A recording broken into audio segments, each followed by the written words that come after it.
7 দিন থেকে 2 দিনের পুলিশ রিমান্ড মঞ্জুর করেছেন এবং উচ্চ আদালতের নির্দেশনা অনুযায়ী অত্যন্ত সতর্কতার সহিত এই রিমান্ড কার্যকর করার জন্য আইয়ুব সাহেবকে নির্দেশনা প্রদান করেছে।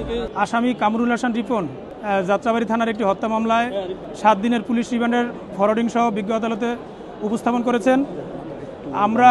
আমরা বিজ্ঞ আদালতে রিমান্ড বাতিল আবেদনপূর্বক জামিনের আবেদন করেছি।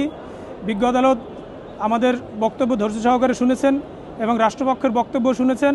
আমরা আমাদের সাবমিশনে বিজ্ঞ আদালতকে বলেছি যে এই আসামি এই মামলার যে ঘটনা, অর্থাৎ ঘটনার সময় তিনি বঙ্গবন্ধু মেডিকেলে চিকিৎসাধীন অবস্থায় ছিলেন। আমরা সেই পেপারসগুলো বিজ্ঞ আদালত দাখিল করেছি এবং উনি মব ক্রিয়েট হয়ে ওনাকে গ্রেপ্তার করা হয়েছিল এবং গ্রেপ্তার করার পরবর্তীতে ওনাকে কুর্মিটোলা হাসপাতালে ভর্তি করা হয়েছিল, যার কারণে উনি শারীরিকভাবে প্রচণ্ড অসুস্থ। আমরা এই কথাগুলো বিজ্ঞ আদালতকে বলেছি এবং এই মামলার যে অভিযোগকারী, এটি একটি সিআর মামলা থেকে এই মামলাটি উদ্ভব হয়। পরবর্তীতে এফআইআর হিসাবে যাত্রাবাড়ি থানা এই মামলাটি গণ্য করেন এফআইআর হিসাবে। তো এই মামলার যে বাদী, উনি এই মামলার বর্ণনায় এই আসামির নাম কোথাও বলেননি এবং সুনির্দিষ্টভাবে এই আসামির বিরুদ্ধে কোনো অভিযোগ নাই, শুধু নামটি শুধু এই মামলা অন্তর্ভুক্ত করেছেন। এছাড়া ওনার বিরুদ্ধে কোনো অভিযোগ নাই।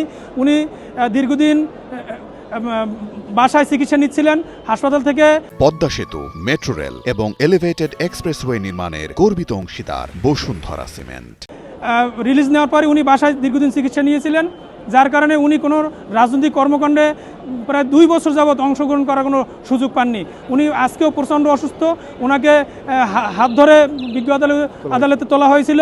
এটা বিজ্ঞ আদালত স্বচক্ষে দেখেছেন এবং আদালত ওনার বক্তব্য শুনেছেন এবং আমাদের বক্তব্য শুনেছেন, রাষ্ট্রপক্ষের বক্তব্য শুনেছেন। উভয় পক্ষের বক্তব্য শ্রবণান্তে 7 দিন থেকে 2 দিনের পুলিশ রিমান্ড মঞ্জুর করেছেন এবং উচ্চ আদালতের নির্দেশনা অনুযায়ী অত্যন্ত সতর্কতার সহিত এই রিমান্ড কার্যকর করার জন্য আইয়ুব সাহেবকে নির্দেশনা প্রদান করেছে। বিশ্ববিদ্যালয়ের ছাত্রলীগের নেতৃত্বে থাকাকালীন বিশ্ববিদ্যালয়ের পরিবেশ অত্যন্ত সুন্দর ছিল এবং সহ অবস্থানের একটি সম্পর্ক ছিল জগন্নাথ বিশ্ববিদ্যালয়ে, এটা উনি বলেছেন। এবং উনি যখন স্বেচ্ছাসেবক নগরের দায়িত্ব নেন, এরপরে উনি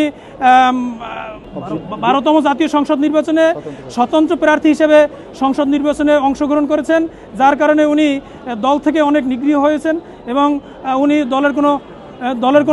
দলের কোনো প্রোগ্রামে উনি অংশগ্রহণ করার সুযোগ পাননি, যার কারণে উনি একদিকে অসুস্থ আর একদিকে দল থেকে উনি নিগৃহীত। সেহেতু উনি বাসায় চিকিৎসারত অবস্থায় ছিলেন এবং কোনো প্রোগ্রামে, কোনো দলীয় কর্মকাণ্ডে এবং কোনো এই যে সহিংসতা কোথাও উনি অংশগ্রহণ করার সুযোগ পাননি শারীরিক অক্ষমতার কারণে। আজকে ওনাকে বিজ্ঞ আদালত দেখেছেন। বিজ্ঞ আদালতেরও একটা সহানুভূতি জেগেছে, ওনার সাথে কথা বলেছেন। বিজ্ঞ আদালত সন্তুষ্ট হয়ে ওনাকে 2 দিনের রিমান্ড মঞ্জুর করেছেন। উচ্চ আদালতের নির্দেশনা অনুযায়ী রিমান্ড কার্যকর করার জন্য নির্দেশ দিয়েছেন এবং কারাবিধি অনুযায়ী ওনাকে চিকিৎসা গ্রহণের নির্দেশ দেওয়া হয়।